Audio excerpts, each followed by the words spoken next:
প্লেয়ারদের তরফ থেকেও একটা জিনিস এসেছে যেটা আমি খুব অ্যাপ্রিসিয়েট করি, যে ওরা বলছে যে ভাইয়া বোনাস আমাদের দরকার নেই, বাট আপনি যদি একটা খুব সুন্দর করে একদম best of the best facilities দিয়ে জিমটা আর সাথে সুইমিং পুলটা যদি করে দেন, তাহলে আমরা এটা আমাদের বোনাস হিসাবে কাউন্ট করে নিব।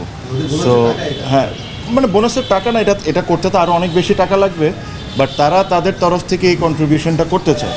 বিকজ আমাদের পক্ষ থেকে আমরা রেডি ছিলাম, যদি বোনাস দেওয়া লাগতো অবশ্যই দিতাম, বিকজ আমার কাছে মনে হয় দে ডিজার্ভ ইট। বাট এই উদ্যোগটা তাদের অ্যাপ্রিসিয়েট সবারই করতে হবে, বিকজ তারা খালি নিজেদের কথা চিন্তা করেনি। এই ফ্যাসিলিটিস তাদের ছোট ভাইরা যারা আন্ডার 19, আন্ডার 23 এইচপি, হয়তোবা তারাও এই ফ্যাসিলিটিসগুলো ইউজ করবে।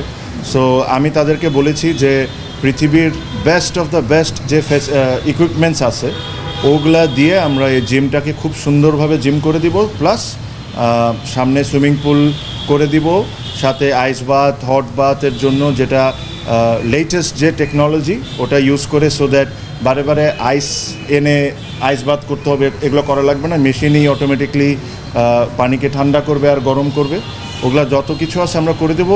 এর মধ্যে আমরা এই জিনিসগুলো প্রসেসগুলো অলরেডি স্টার্ট করে দিয়েছি। জি না, আমার কাছে মনে হয় যে এখন পর্যন্ত আমার এরকম কোনো সার্চ প্ল্যানস নাই।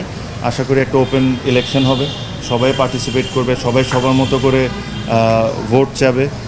বাট আমি একটা জিনিস করার চেষ্টা করব, যারাই আজকের দিনের পর তো বোঝা যাবে যে কয়জন অ্যাকচুয়ালি পার্টিসিপেট করছে।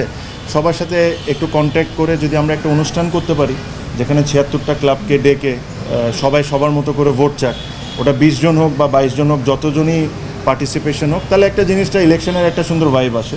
ভাই এইচপি নিয়ে আমাকে যদি আপনি জিজ্ঞেস করেন যে আমার সবচেয়ে বড় প্ল্যান কী জিনিস নিয়ে, আমার সবচেয়ে বড় প্ল্যান এইচপিকে নিয়ে। আমার সবচেয়ে বড় ইনভেস্টমেন্ট এইচপিকে নিয়েই হবে। আমার প্রত্যেকটা মানে আমার যদি ফোকাসটার কথা জিজ্ঞেস করেন, তাহলে আমার ফোকাসটা এইচপিকে নিয়ে অনেক বেশি।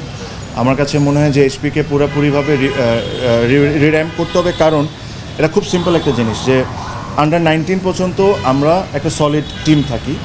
আন্ডার 19 থেকে ন্যাশনাল টিম আসা পর্যন্ত যে গ্যাপটা, ফর সাম রিজন আমরা এই গ্যাপটা ফুলফিল করতে পারছি না। এখন কেন করতে পারছি না, এই জিনিসটা খুঁজে বের করা খুব ইম্পর্টেন্ট। আমার কাছে ব্যক্তিগতভাবে মনে হয় যে এইচপিকে যদি আমি এজ লিমিটটা বের করে দিই, যদি এখানে কোনো এজ লিমিট থাকতে পারবে না, তাহলে এটা একটা জিনিস চেষ্টা করে দেখা যায়। বিকজ আমি এটাও গ্যারান্টি আপনাকে দিতে পারবো না যে আমি এইচপিকে যদি সব দিক থেকে ফিক্স করে ফেলি হয়তো বা এই সমস্যাটা সমাধান হয়ে যাবে, but there is nothing wrong in trying. আমরা যদি চেষ্টাই না করি তাহলে তো বুঝবো না যে আসলে এই ঝামেলাটা কেন হচ্ছে। আপনারা জানেন যে মোহাম্মদ সালাউদ্দিনকে আমরা হেড অফ এইচপি করেছি, সো উনি এই দায়িত্বে থাকবেন। Time to time I am sure এইচপিকে নিয়ে আমি একদিন আলাদা প্রেস কনফারেন্স করে আমি পুরো ডিটেলসে আপনাদেরকে বলতে পারবো যে অ্যাকচুয়ালি আমাদের প্ল্যানটা কী।